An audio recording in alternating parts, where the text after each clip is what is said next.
नमस्कार दोस्तों, स्वागत है आपका टेक्नो डिफेंस अपडेट पे। तो दोस्तों, इस बात में कोई दो राय नहीं है कि भारतीय नौसेना बड़ी तेज़ी से अपनी जो फ्लीट है उसका मॉडर्नाइजेशन करना चाहती है। और इस बार का हमने जो डिफेंस बजट पेश किया था तो उसमें भी आप सबने देखा होगा कि सबसे बड़ा जो शेयर है वो अब की बार भारतीय नौसेना को दिया गया था।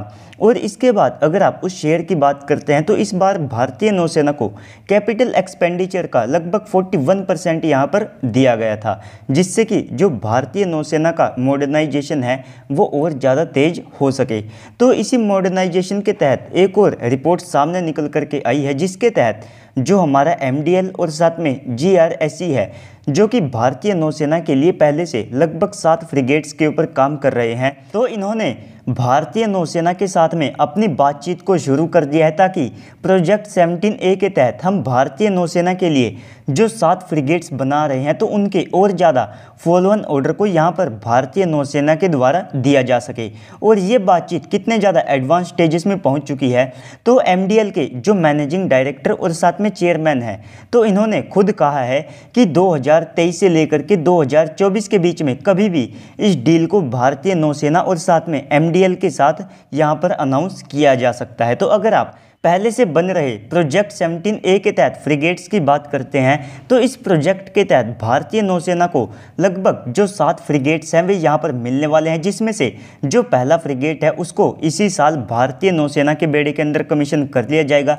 हो सकता है कि इसी महीने या फिर सितंबर के अंदर उसकी जो कमीशनिंग है उसको आप सब देखें। इसके बाद में बाकी के जो 6 फ्रिगेट्स हैं तो उनको 2025 तक भारतीय नौसेना के बेड़े के अंदर कमीशन कर लिया जाएगा। और ये जो टाइमलाइन है ये काफ़ी ज़्यादा सख्त है और इसको इसीलिए फॉलो करना पॉसिबल है क्योंकि इन फ्रिगेट्स को भारत के 2 बड़े शिपयार्ड यहाँ पर मिल करके बना रहे हैं। इसके बाद में ये जो 7 फ्रिगेट्स हैं तो इनको भारतीय नौसेना ने MDL और GRSE से लगभग 5.6 बिलियन US$ के डील के माध्यम से खरीदा है। और इनका जो डिस्प्लेसमेंट है वो आप सबको 6,600 टन के आसपास देखने को मिलेगा। और इतना जो डिस्प्लेसमेंट है वो ऑलमोस्ट एक डिस्ट्रॉयर के बराबर यहाँ पर होता है। इसके बाद ये फ्रिगेट्स काफ़ी ज़्यादा कैपेबल है क्योंकि सबसे पहले तो ये एक स्टेल्थ गाइडेड फ्रिगेट्स है जिनके ऊपर एक इजरायली रडार का इस्तेमाल किया गया है, जिसको हम सब ELM-2248 के नाम से जानते हैं। और ये रडार लगभग 450 किलोमीटर तक जो एरियल टारगेट जिसमें फाइटर जेट शामिल रहते हैं तो उनको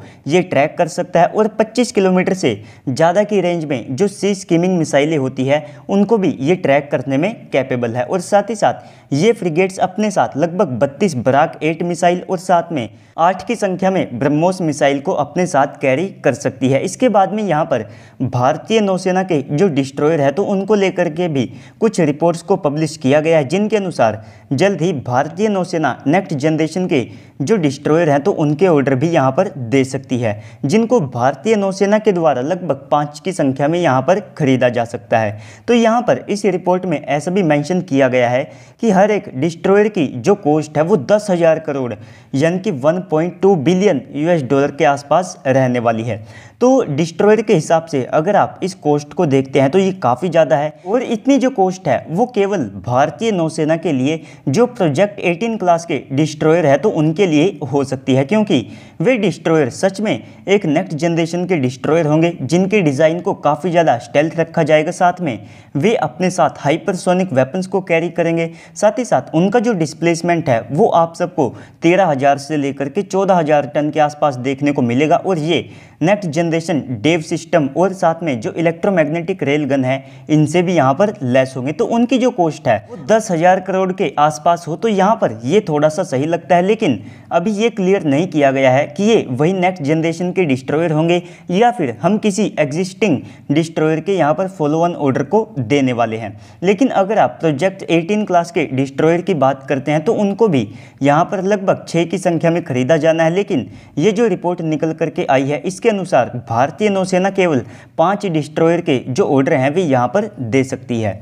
तो दोस्तों, इस पूरी वीडियो को लेकर के आपको क्या लगता है कमेंट सेक्शन में बताइएगा। साथ ही साथ अगर मैंने किसी पॉइंट को मिस कर दिया है तो उसे भी आप कमेंट सेक्शन में मेंशन कर सकते हैं। तो बाकी तो अगर आपको वीडियो अच्छी लगी है तो वीडियो को लाइक कर दीजिएगा और साथ में चैनल को भी सब्सक्राइब कर दीजिएगा ताकि आपको ऐसे ही वीडियोस मिलते रहे। तो चलिए दोस्तों, आज की इस वीडियो में इतना ही। मिलते हैं अगली वीडियो में, तब तक के लिए गुड बाय, जय हिंद।